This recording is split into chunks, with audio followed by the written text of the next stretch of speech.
आज के लेक्चर में हम देखेंगे कि प्रभु श्री राम महर्षि भरतराज के आश्रम पहुंचते हैं। फिर गुरुदेव बोले, हे रघुनंदन, ब्रह्म ऋषि विश्वामित्र के आश्रम में तुमने जो साहस, जो दीप परिक्रम दिखाया था, उसकी कीर्ति सुनने के पश्चात से ही हम तुम्हारे दर्शनों के ललायित थे। महामनीषी अपने इस तपोबल में तुम्हारा आर्थिक करके हमें ऐसे अलौकिक आनंद का अनुभव हो रहा है जैसे हमें अपने समस्त जीवन की तपस्या और साधना का सुख मिल गया हो, कि जैसे हमारा संपूर्ण जीवन की पूर्ण भलीभूत हो गई है। प्रभु श्री राम बोले, हे मुनीश्वर, आप जिसका आदर करें वह बिना प्रयास के ही बड़ा हो जाता है। आपके केवल दर्शन मात्र से ही मनुष्य सभी दुखों से मुक्त हो जाता है। फिर गुरु बोले, धन्य हो राम, बस एक ही बात हमारे मन को खिन्न कर रही है। हमारे परम मित्र महाराज दशरथ ने बिना अपराध के ही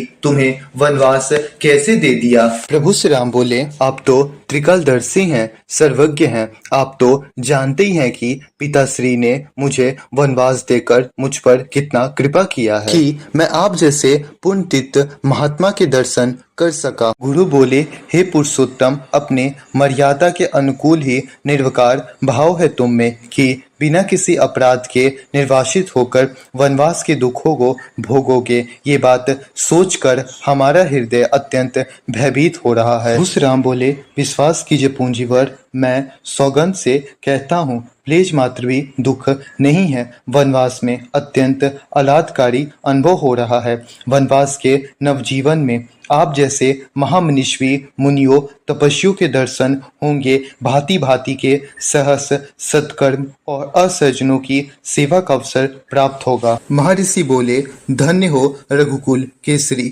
तुम्हारा आत्मबल और तुम्हारा आत्मविश्वास हम तपस्वियों से बढ़कर है। पिता की आज्ञा का पालन करने का तुम्हारा आदर्श आर्य संतान के लिए अनंत काल तक एक ज्वलंत दीप स्तंभ बना रहेगा। कंस गंगा और यमुना के संगम पर बसा ये स्थान बड़ा ही पुनीत और बड़ा ही श्रम है। हमारा आग्रह है कि अब तुम देवी सीता और अपने अनुज लक्ष्मण के साथ इसी आश्रम में शांति पूर्वक निवास करो। फिर प्रभु श्री राम बोले, क्षमा मुनिवर, पर यहाँ निवास करना अनुकूल नहीं होगा। फिर गुरु बोले, वत्स, तीर्थराज प्रयाग की पावन भूमि पर वास करने में क्या बाधा है? फिर प्रभु श्री राम बोले, हमारे राज की सीमा यहाँ से समीप है, पता लगते ही अयोध्यावासी का तांता लग जाएगा।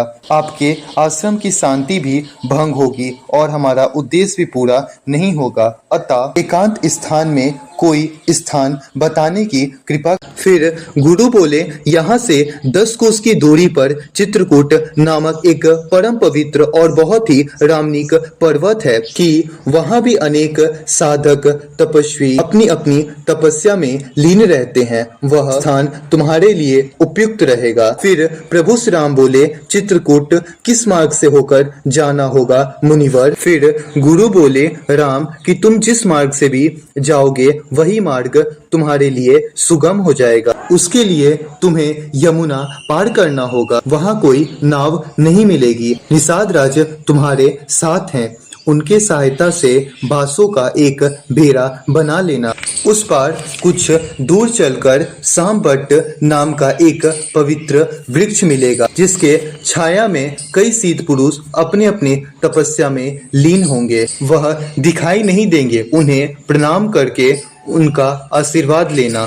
वहीं से तुम्हें चित्रकूट का पथ मिलेगा। श्री राम, तुम्हारा वनवास जगत के लिए कल्याणकारी सिद्ध हो। हम पिता के समान सदा तुम्हारे कल्याण की कामना में लीन रहेंगे। प्रभु श्री राम बोले, जो आज्ञा मुनिवर। फिर निषाद राज बांसों का बेड़ा बना देते हैं और बोले, बस अब इसको संभाल कर चलाना है। फिर प्रभु श्री राम बोले, अच्छा मित्र, तुमने हमारी बहुत साथ दिया, हम सदा तुम्हारे कृतज्ञ रहेंगे। अब जमुना पार करके हम चले जाएंगे और तुम वापस लौट जाओ। फिर निषाद राज बोले, क्या कह रहे हो सरकार? फिर प्रभु श्री राम बोले, निषाद राज, तुमने वचन दिया था ना कि जब हम कहेंगे तो तुम लौट जाओगे। फिर निषाद राज बोले, ऐसे कठोर वचन दिए थे क्या हम सरकार? अभी तो यमुना नदी पार करना है, आगे बहुत खतरा है। फिर प्रभु श्री राम बोले, खतरा तो पथ पथ पर होगा निषाद राज, हमारा ठिकाना निश्चित हो गया है, निश्चित हो चुका है। तुम्हें भी अनुचित काल तक अपने राज से दूर नहीं रहना चाहिए। जाते जाते हम तुम पर उत्तरदायित्व डाल रहे हैं। भरत ने अभी अभी राजभार संभाला है कि उसे प्रशासन व्यवस्था करने में थोड़ा समय लग सकता है। तुम्हारा राज कौशल देश की सीमा पर है, इसीलिए जब तक भरत पूरी तरह से राज ना संभाले तुम सीमा की रक्षा करना। फिर निषाद राज बोले, आप कोई भय ना करे सरकार, मैं आपको वचन देता हूँ कि हम निषादों की लाश के ऊपर से ही जाकर शत्रु सीमा पार करना पड़ेगा। फिर प्रभु श्री राम बोले, अच्छा मित्र, फिर हम चलते हैं। फिर प्रभु श्री राम, लक्ष्मण और माता सीता वहां से चले जाते हैं। इसी के साथ आज का लेक्चर हमारा यहीं पे एंड होता है। आज का लेक्चर आपको कैसा लगा आप कमेंट में जरूर बताइएगा। Thank you for watching this video.